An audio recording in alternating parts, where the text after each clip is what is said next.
Breaking news, everybody. This is extremely serious. NATO, the CIA, George Soros just launched a major coup on Romania. Why? Well, you'll hear all about it in today's episode right after this brief message. The leading presidential candidate, Călin Georgescu, was an underdog. No one thought he was going to win. He had no funding, and then he won the first round of presidential elections, and the second round of presidential elections was slated to take place this Sunday, and NATO, the CIA, they pressured, and the Constitutional Court in Romania, very corrupt, said the first round of elections don't count. We're canceling the elections this Sunday. It's over. Now, keep in mind, Călin Georgescu was expected to win this vote on Sunday, the second round of the election. That's why they had to do this. He was polling at 48%, high 48% to 46% for his opposition, liberal, warmongering opposition, okay? Now, this coup that is underway right now in Romania can be stopped if the Romanian people stand up. The military, they stand with Călin Georgescu in Romania, the sovereign military of Romania. It is up to you, it is up to the people to revolt against this deep state coup and fight back. You have the numbers, you have my support if I'm being honest. The only problem that these people, these peace-seeking people are going to have are the NATO troops that are already occupying their country from the United States and potentially even from abroad. This is Ukraine all over again, and the allegation is that it was Russian interference. They said Russian TikTok interference. Călin Georgescu, we have to stop your campaign. Listen, the only foreign interference in this election were the billions that were spent to elect another pro-NATO candidate to lead Romania, stripping them of their democracy. Also, we saw a private jet chartered from Fort Lauderdale in Florida in the United States leave and land in Bucharest, Romania, 40 minutes before the Constitutional Court came forward with this decision canceling the elections. Also, of course, TikTok, which is controlled by the United States and Romania, actually banned Călin Georgescu's supporters. There's no collusion. This is Trump all over again, the Russian collusion hoax. It's Maidan all over again, Ukraine, stripping them of their freedom so they can send their young boys to war for NATO, for Raytheon, for the military-industrial complex, for George Soros. I hope you don't let it stand. The Romanian people need to rise up. Now listen to my full episode where I actually talk about the election. I talk about Călin Georgescu. I talk about how important this race is and what Călin Georgescu wants to bring to the people of Romania. No, he's not a Putin puppet. He is fighting for Romania's sovereignty and for one hope that we can all have in the West. Welcome back to Legitimate Targets, everybody. This is episode number 43, and today I'm going to talk to you about the number one threat to the global establishment. His name is Călin Georgescu, and he is freaking everybody out in the EU, in the United Nations, in NATO. They are losing their minds over this man who is running for the presidency of Romania. They said he had no shot to win. They said, at best, he's going to win 10% of the vote. Does that story sound familiar? Does it sound like a story that we heard in America not too long ago? I think so. I think so. The only difference between Donald Trump and Călin Georgescu is that where Donald Trump might pose 1% of a threat to the globalist deep state order, 3% of a threat, Călin Georgescu seeks to pose a total threat to the globalist deep state order. And why does he want to do that? Is he a puppet of Putin, as they say? Is he, some, Russian puppet? No. The answer is quite simple, and he's actually expounded upon this answer quite a bit. The answer is that he aims to serve Romania's interests. He's not serving the interests of the top 1% of Romania, the people who actually have a financial interest in maintaining this Western unipolar order. He's not serving the interests of the Romanian defense companies who are spending all their money on NATO, building up this military to, start World War III. He's not serving the interests of anybody but the 99% of Romanians. He serves God. And that's what is freaking out the globalist establishment. So we're going to talk about Călin Georgescu. And I do have to say to all of my audience members in Romania, if you know someone in Romania, I highly suggest that you vote for Călin Georgescu. And I'm not saying this as an American. I'm saying this as someone who wants the West to succeed, who wants the West to have a revitalization, who wants the West to act as a partner, as a civilization amongst other civilizations rather than a civilization that controls all others. I want the West to understand that if we follow God, we will be victorious. We will succeed. We will be living to our highest potential. And Călin Georgescu understands that, represents that, and is willing to fight for that. Now, this is not so much of a campaign pitch for Călin Georgescu. Simply, I want to expose the truth about this man who's being so lied about in the press. Because if you look at the mainstream media right now all across the West, they're saying the most horrendous things imaginable about Călin Georgescu. They're saying half-truths, they're saying complete lies, and we're going to go through all of it and explain why it's so important to get to the bottom of this story. It's an unthinkable story. It's an underdog story. It's a story that every American should love because, again, he was polling at 10%. There's two, main parties that were expected to make their way into the runoff election in the first round of the presidential election voting in Romania. And it just so happens that not only did Călin Georgescu win or, emerge victorious in the first round of voting, he actually won it. They said you're going to get 10% of the vote, and then the two main party candidates, like in the United States, they're going to be the ones who go into the second round of voting, and Georgescu is going to be left to the side, and he won't make it into the final round of voting. But he actually defeated all of them. He won with about 23% of the vote, and the current ruling prime minister actually lost in the first round of the election voting. They tried to do a recount. They said, the results must be screwed up. We have to do a recount. They did their recount, they did their investigations, and actually the vote was 100% correct. But let me explain to you why this is so important. Why Romania? What is so important about Romania for the West? Well, Romania is an extremely important NATO member state. Not only are they one of the biggest spenders in NATO on, military equipment, building up their military, but geographically, Romania is very important. They are located on the southeastern flank of NATO. It borders the Black Sea and shares borders with Ukraine, as we all know, which is currently at the center of potential World War III. Romania has also actively participated in NATO operations and missions in the past. They participated in Afghanistan, in Iraq, in Libya, and in Kosovo. So, the ruling establishment in Romania really doesn't have a great track record of serving their people. In fact, they serve the interests of the warmongers in D.C. and the warmongers in London. They serve the interests of Wall Street and the city of London.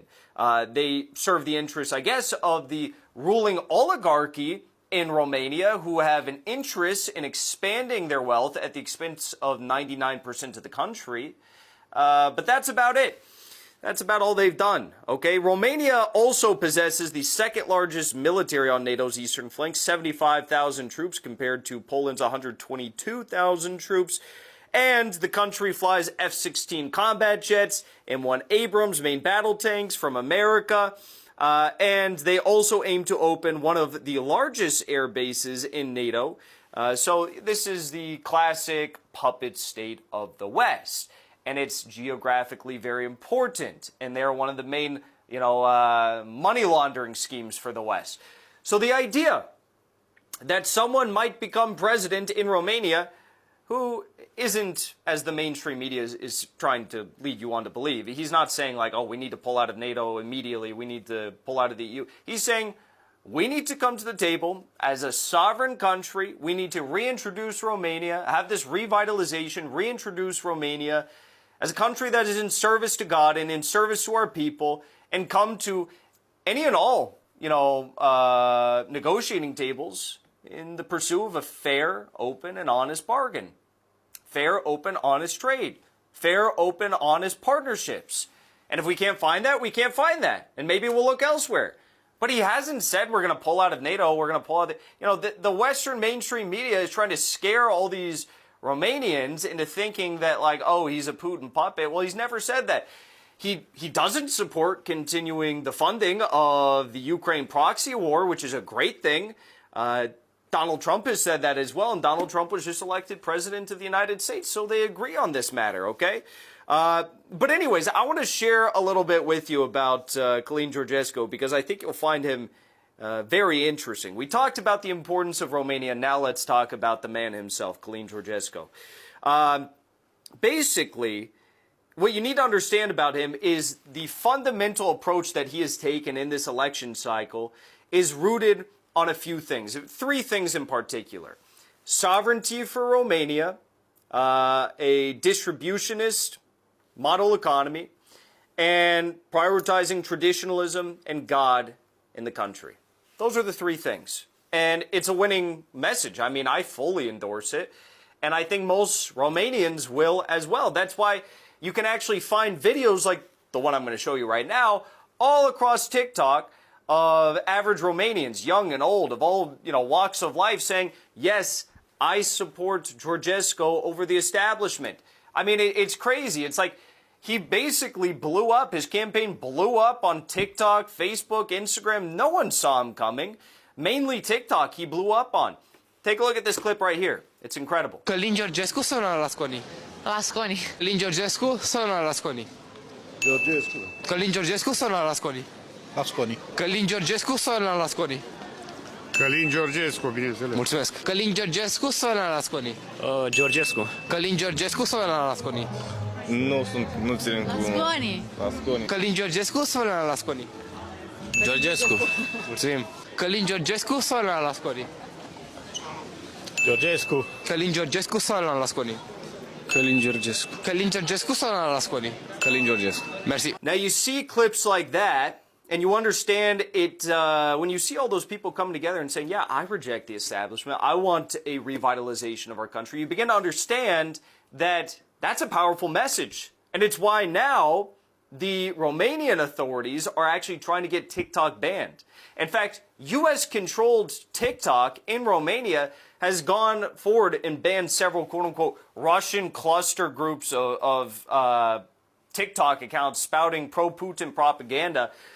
They're just banning people that are pro-Georgescu because they understand that he's winning amongst the youth, he's winning amongst average Romanians, and if they can limit his success on TikTok, maybe they can limit his success at the polls come Election Day, which is December 8th, second round of elections, December 8th. It's coming up very soon. But I don't think they're going to be victorious. I think average Romanians are going to see through the BS, and they are going to vote for the future of Western civilization and vote for the future of their country. What does true sovereignty mean for Mr. Georgescu? Well, let's take a listen to hear what he had to say in an interview with Politico just a few days ago. He said, if today, like the Romanian people, I pay for water, do you know where I pay? I pay to a French firm which didn't invest, didn't contribute a nail, but collects the money. I also pay a foreign company for natural gas. I also pay for electricity from a foreign company. I buy my gasoline, my own gasoline, and where do I pay? I also pay to a foreigner. So basically, Georgescu is saying our country has been completely raped by foreign transnational corporations, and we want to take it back. These major industries, we need to take it back. Look at what China's done. China has control over their main resources, and it has proven to be extremely beneficial for them. If China, all their major resources were controlled by the United States or France or the United Kingdom or whoever else, the Chinese people would be suffering right now, but that's not how it is. China controls their assets. It's their resources. These resources are located beneath their feet, beneath their homes, and therefore they get to reap the benefits of it. It makes a lot of sense, and Mr. Georgescu understands that. He understands that, hey, look, we've had 20-some-odd years of George Soros and his friends, Bill Gates and his friends, poisoning our country, raping our country, stealing our resources, and we want to put an end to that. Romania is for Romanians. Romania is not for George Soros and his band of crooks and thieves. Basically, he's extremely base, and he's freaking a lot of people in the establishment out. In terms of how Mr. Georgescu plans to combat these companies in key utility sectors, Georgescu said, as in many places in Eastern Europe, that the country's prize assets have been improperly sold off in a murky wave of privatizations after the fall of communism. He vowed that he would use his first 100 days to claw back these assets. So it is going to start off with a bang, and a big bang for the globalist elite, for George Soros, and a big win for the people of Romania. He said, I'm interested that the Romanian people, not foreigners, should have property in my country. When asked about the scale of his plans to get the assets back, he said, I was referring to recovering what was privatized and what was wrongfully privatized in Romania. No privatization is justified. Okay, well, incredible stuff. Now, one of the other things I want to share with you is that when you look at the biography of Mr. Georgescu, you'll begin to understand that he comes from a long line of Orthodox priests, Christian leaders. He also comes from a direct family, his immediate family, a bourgeois intelligentsia. He held himself prominent positions on the global stage. He served as a member of the executive committee of the International Club of Rome, and he was the president of the European Research Center of the Club of Rome. And additionally, he was a UN Special Rapporteur on the adverse effects of the transport of toxic and dangerous products, and acted as Romania's representative to the National Committee on the United Nations Environment Program. Now, why is this all important? It's extremely important because if there's one thing that the United Nations, the Club of Rome, the World Economic Forum, all these corrupt entities, if there's one thing that they fear more than a person who's willing to expose their secrets, it's a person who is one of their own, a whistleblower, who knows every bit of their secrets, how they operate, who they are. These people are, these are names that you've never heard of that are hiding behind the scenes, these unelected globalist elite. Georgescu knows who they are. He knows how they operate. He knows what they're doing on a daily basis. He knows their crimes. He has seen it with his own eyes, and he's willing to expose it all and fight for his country. If you don't believe me, take a listen to this clip where he talks about the fact that the United Nations is a global network of pedophiles. The problem is that the UN agenda is the same with Davos agenda. Mm-hmm. This, in fact, is my main topic for our conversation today. For this reason, the world oligarchic system, they have the power on Europe because they control all the people like Bundeskanzler or president or prime minister or whatever there are. In a sense that UN could be a fantastic, can have a fantastic role, but is not, because it's totally under control of the oligarchs. Mm-hmm. The problem is that these oligarchs, all of them, are related with the system of the pedophilia one. Because we know that there are more than 8 million children per year which they disappear. 8 million does mean the entire population of Austria. Mm-hmm. They disappear without any information, mm-hmm. Simply like that. And this is the transhumanism. So you see videos like that and you understand exactly why they're freaking out. He calls himself a whistleblower. He has exposed what they're doing at these corrupt agencies, and he's willing to fight for his country. In addition to that, he is showing the Romanian people what a true Romanian looks like. A true Romanian is not someone that looks like some, Brussels bureaucrat. They don't look like Joseph Borrell. They don't look like Ursula von der Leyen. No, he's representing the true Orthodox tradition in Romania. And that's another part of his campaign, tradition, fighting for families, fighting for traditional values as the European Union and the United States try to impress all of these globalist, woke, crazy gender, transgender ideologies on the masses, on the global masses. He's saying, no, we are going to fight for traditional values. We're going to fight for patriotism. We're going to fight for family values. Take a look at this video right here. This is another great one. Directly after he won the first round of voting, Georgescu came out and he said, you know, we have God on our side. I knew we would be victorious. We as a country will be victorious because we have God on our side. We have this tradition of acting in service to God. And those who are fighting against God will never be victorious. This is him at an Orthodox church praying before a set of icons.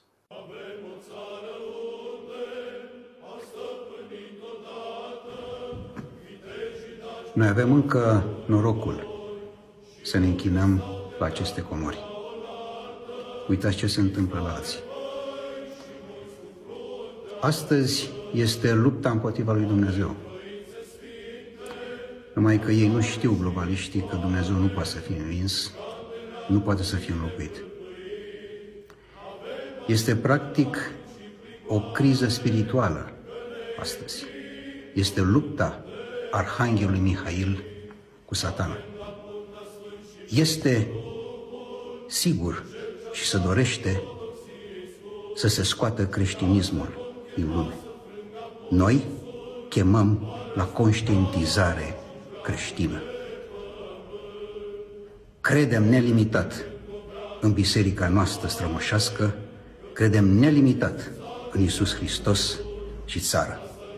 You know, another interesting part of his campaign was directly after the campaigns closed and everyone, all these big campaigns, you know, by these establishment politicians, they're reporting all the millions of dollars that they raise from Western NGOs and Western think tanks and all these corrupt organizations that are funded by the United States, the military-industrial complex, NATO, so on and so forth. They're boasting about how much money they made.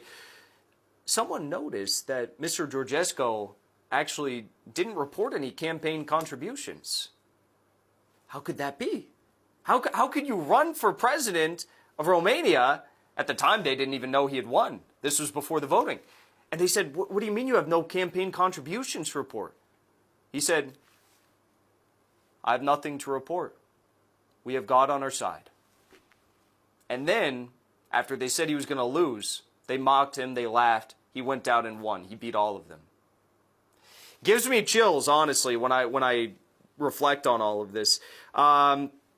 He's also a black belt in karate, so maybe I don't know. Maybe this is where the rumors of him being a Putin puppet are coming from. They see Putin as a black belt in judo, and they see Georgescu black belt in karate, and they get really scared of these men who can fight, and they say, oh, they must all be working in collusion. But that's not true. But there are some people who are working to get Mr. Georgescu elected. We have yet to see if this manifests, but I am assuming it might because Tucker Carlson is in Moscow today. And there are reports, not confirmed, but there are reports that Robert F. Kennedy Jr., one of the key surrogates of the Trump 2024 campaign and now selected to be the Secretary for the Health and Human Services Department of the United States government under the Trump administration in 2025, RFK Jr. and Tucker Carlson will be going to Bucharest, Romania this week to do a live event with Călin Georgescu and to support him and do some public event and meet with him. I mean, this is really crazy. The announcement was made by a TV station called, I'm not even going to try to pronounce that, which claims to be the media partner of the event. This is, I think this would secure the deal. I mean, I've seen some polls, oddly enough, which have Georgescu leading right now. They're saying he's going to win the general election. Polling with like pretty high numbers. I mean, we have yet to see. We're still days away. But Tucker Carlson and RFK Jr. come. I mean, that's a huge, huge, huge boom for the Georgescu campaign. And on the final days of this campaign, what is Georgescu saying? I mean, he's just saying what he said all along. He's saying, I want to put Romania back on the map of Europe in the world. I know how to do this. I'll do it for sure. I'll do it with dignity, from a dignified position. This is what a Western leader should look like in the multipolar era. It's as simple as this. No one's talking about being a Putin puppet. No one's talking about a China puppet. No, we're talking about fair, open dialogue as a Western country and a Western country that will respect all other countries in the multipolar world. He said, we Romanians exist on this earth to live in peace with both those from the West and those from the East, and not to serve either the West or the East. I mean, it just completely flies in the face of all the propaganda that we've been hearing about Georgescu over the past several weeks as he has come out of victorious after the first round of voting. Now, if you want to know who they're running against Georgescu, I mean, I don't even understand how this person has a chance. The only way they have a chance of winning is because they're funded to the tune likely of billions of dollars, if not maybe hundreds of millions of dollars, by Western political groups that hope to continue the raping and pillaging of Romania. The opposition candidate is from the most extreme neoliberal party. They embody this bizarre combination of like Javier Milei economics, so complete selling of all their resources, assets, gold, everything to British banks and, you know, U.S. financial interests, like complete subservience, bending the knee, and just selling out of your country to the globalist elite. So they combine this, the opposition combines this, with the total liberal satanic culture war, which we've been seeing reign supreme in the Biden administration for the past 4 years. They support this transgender values of the synthetic left, tyranny and repression of free speech, plus a very hawkish Russophobic attitude. And if you can believe it, you know, I mentioned at the start of this how important Romania is for NATO. If you can believe it, if the enemies to humanity win in Romania, they have openly declared that they want to send Romania to war in Ukraine, which will be World War III if you have Romania going to war in Ukraine. Extending the conflict to NATO, that's what they want. So these people are little Satanists. These are people that have no regard for 99%. It's not even just about Romania at this point. Unipolarity, the unipolar masters in Romania are saying we are willing to sacrifice 99% of the global population to maintain our profits, to maintain our position in Romania, to maintain our nice little title, to maintain our cocktail parties, our dinner Christmas parties, you know, whatever it is. They are willing to sacrifice all of humanity in a nuclear holocaust for the expense of their private profits, for their shareholders, for NATO, for whoever it is. I mean, it is very, very startling, okay? And all because they don't want another Viktor Orban. They don't want another, they don't want another guy like the Slovak leader, Fico. They don't want someone who's going to pursue true sovereignty, okay? Fortunately, for those that do love sovereignty and do love humanity, we do have some good news. A man by the name of Brad Parscale is headed to Romania right now. Brad was the digital and media director for Trump in 2016, campaign manager for Trump in 2020, and the founder of Camp Nucleus, which is the high-tech software that actually powered Trump 2024 to victory just a few weeks ago. And he's headed to Bucharest to meet with Georgescu and help boost him to victory as well. I couldn't be any more happy about that. So, as a final note here, I want to go through, and this is going to be a longer piece of the puzzle, but I want to go through and look at exactly what Mr. Georgescu is proposing in terms of policies. Because we talked about sovereignty, we talked about traditionalism, but another key pillar of his campaign is what he's calling a distributist state, a sovereign distributist state. What does that mean? It's so interesting. It's so interesting. The sovereign distributist economy, as he says, is the economy of the workers' owners, of the traditional family, of the communities, of the authentic Romanian producer, a fair, stable, and moral economy that testifies to tradition to mark the beginning of the great national resistance.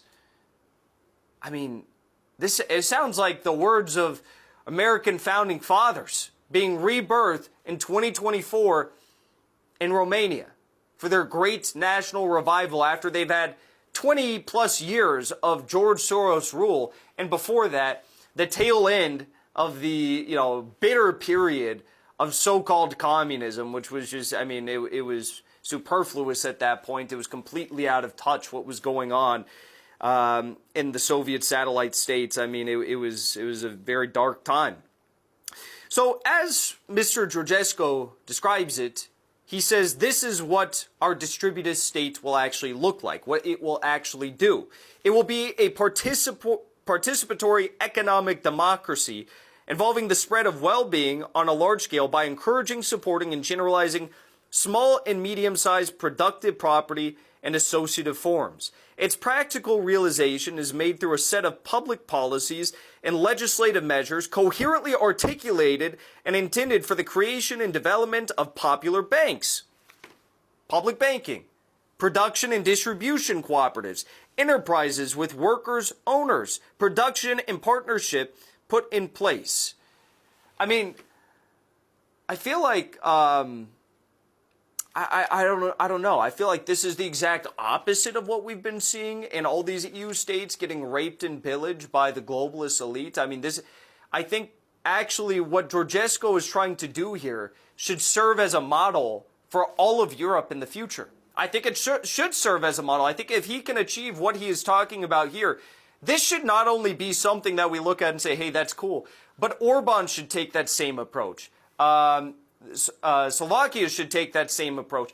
All countries pursuing sovereignty in Europe should take the, not to say that they are Romania and they can do the same exact thing. They're not. Every country has its own, history and its own material reality that they need to adapt to. But they should take this as a starting point and say, how can we adapt this to our history, to our country, to our traditions, to our economy, to our resources?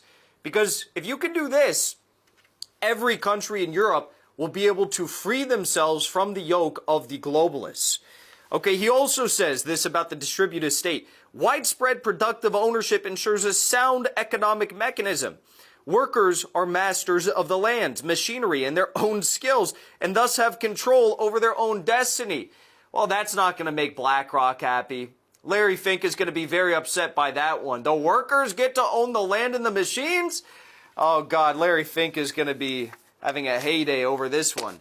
In addition, the development of small and medium-sized productive property, not speculative property, encourages and reinforces the feeling of communion, equality, and freedom because it gives the citizen the chance to become an owner-producer. That is, a truly worthy and free person whose well-being depends only on himself and on cooperation with peers. Meaning, if you don't work, you don't eat. But if you do work, if you do contribute, your work is not going to be stolen, again, by Bill Gates, Soros, BlackRock, any of these corrupt entities. It's not going to be stolen by Hunter Biden. It's not going to be stolen by some massive asset management company from Brussels. You will be the one who benefits, who reaps the rewards of your hard work, of your labor. It's incredible. The effect over time, this is all in his campaign website. I'm just so shocked by this. The effect over time is the widespread of economic power, the creation of real wealth for the benefit of families and communities. Only small and middle property brings back freedom. The cult of honor and work, because it is the only possibility for the common man to get out of slavery and acquire material autonomy safely and with dignity. A network of popular and cooperative banks, credit unions will be created, which will finance the implementation of the sovereign distributist model, the priority being the support of organic agriculture based on the conservation of land.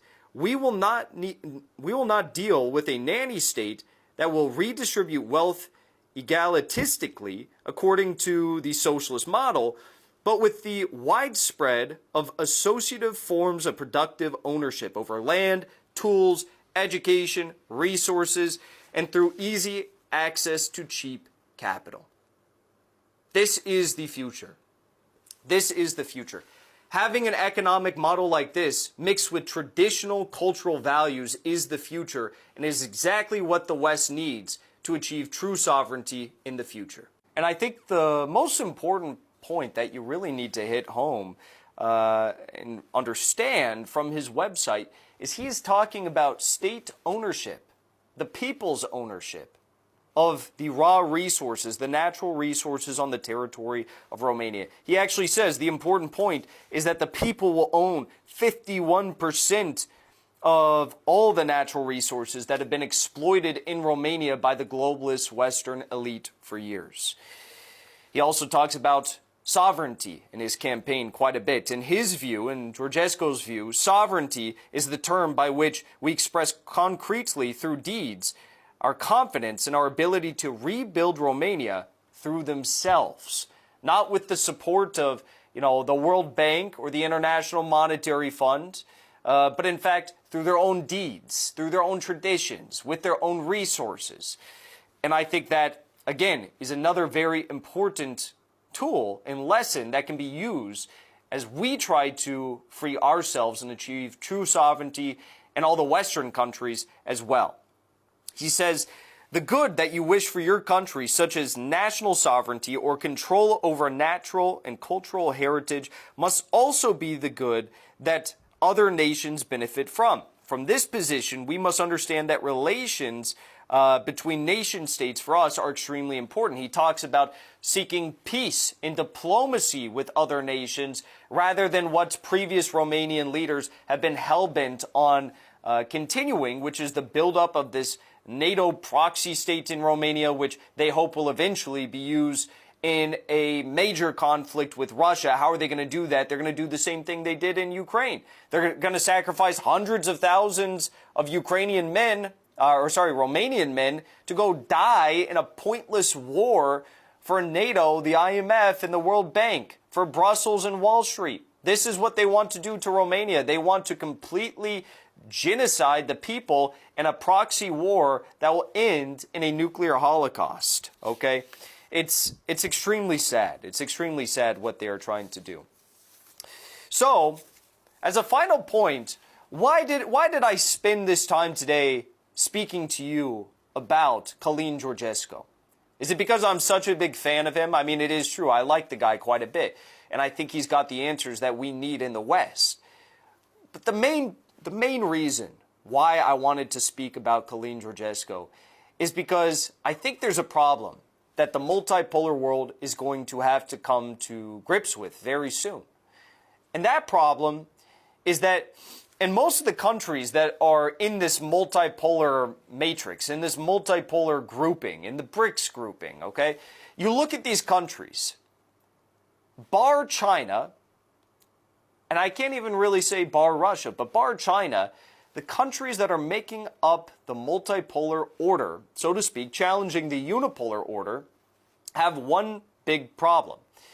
That problem is that according to just the traditional view of geopolitics, we have to understand that nation states act in their own self-interest. But in every single state, you have a bunch of different classes that have competing interests. And it just so happens that in most of these BRIC states and most of these multipolar states, the ruling class is still a ruling class made up of oligarchs who built their wealth on Western finance capital, or who can extend their wealth and expand their wealth by the expansion of Western collaboration or possibly even control over their countries. And these people, like the people Georgescu is fighting in Romania, are again willing to sacrifice, I would imagine, the sovereignty of 99% of their countrymen if it means making one more dollar or increasing their stock portfolio or whatever it might be. And Donald Trump has come out and he has decided that instead of integrating America into this multipolar order, instead of seeking peace and reconciliation with the world, Donald Trump has said, I'm going to defend the unipolar imperialist system. Anyone pursuing de-dollarization will meet the mother of all tariffs. 100% tariffs, 1,000% tariffs. Now you hear that and you might think, okay, but that's probably going to backfire. That's what Peskov said, Dmitry Peskov in Russia. He said that's going to backfire. I don't know. I think the only appropriate response to saying we're going to place 100% tariffs on every country pursuing sovereignty is this means war. This means war. You are trying to enslave the masses as you campaigned just days ago against the globalist elite. Now you want to enslave the masses on behalf of Wall Street, on behalf of the IMF, on behalf of the World Bank, Donald Trump. That's what you want to do. This is war. Saying it's going to backfire, I mean, I don't know if it's going to backfire. There's going to be a long war ahead for BRICS in the multipolar world if they actually seek to achieve their goals. And this fight is going to be against oligarchs in their own countries. Oligarchs in Iran, oligarchs in Russia who say we don't want to leave the IMF. We don't want to leave the World Bank because it's going to hurt our Russian assets abroad. Georgescu, the reason why I'm talking about him, the reason why I'm talking about this sovereign distributist model based on traditional values that he is putting forward inside of Romania is because this is the answer as to how Western countries can actually integrate themselves into the multipolar world while respecting the history of their people, while respecting the sovereignty of their people, while also engaging with the business community, the sovereign business community in each respective country, in developing it, and developing the manufacturing sector in your country, and developing your resources and getting the resources that are under your feet back into the hands of your countrymen. This is how the West can save itself. Georgescu has the plan, and that's why the West is freaking out right now and saying everything that they can think of to try and vilify him. It has nothing, I mean, the idea that he said, oh, I don't want to do more Ukraine funding because, I mean, how much Ukraine funding does Romania really do? Like, is NATO that freaked out about Romania's Ukraine funding that they're willing to, lie to the high heavens about Georgescu? No. They are worried about Georgescu because he presents a very, very enticing offer to every other country in the West as to how they can achieve sovereignty, free themselves, build their economies, and integrate into the multipolar world. And they understand that it is so enticing that maybe, just maybe, other countries are going to try to break free from the globalist order and achieve their own sovereignty as well. So I say, God bless Romania, God bless Călin Georgescu. I wish you all the best of luck in the upcoming elections on December 8th. I hope Tucker Carlson and Robert F. Kennedy Jr. come to visit, and I am just so excited as a citizen of the Western world to see what is unfolding in Romania, and I would be probably a little bit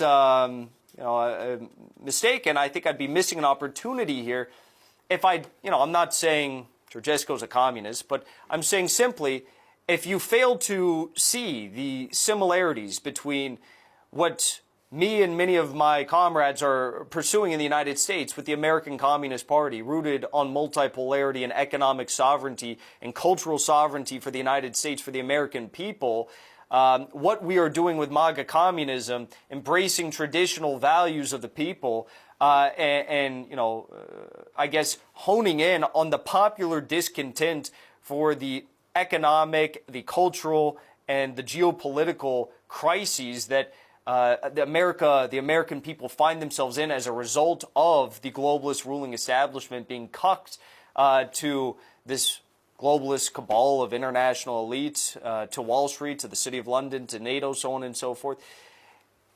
There seems to be a unique similarity between Georgescu, and off the top of my head, I mean, there's others that come to mind, but maybe I'll wait a little bit until after the election, until I dive into other similarities I find with political movements across the world and what Georgescu is actually achieving and building right now in Romania. But anyways, we'll talk more about Romania after the elections. I look forward to seeing what happens, and I know it is going to be, well, it's going to be a very, very difficult fight either way. Whether they achieve victory or they don't, it's going to be a difficult fight.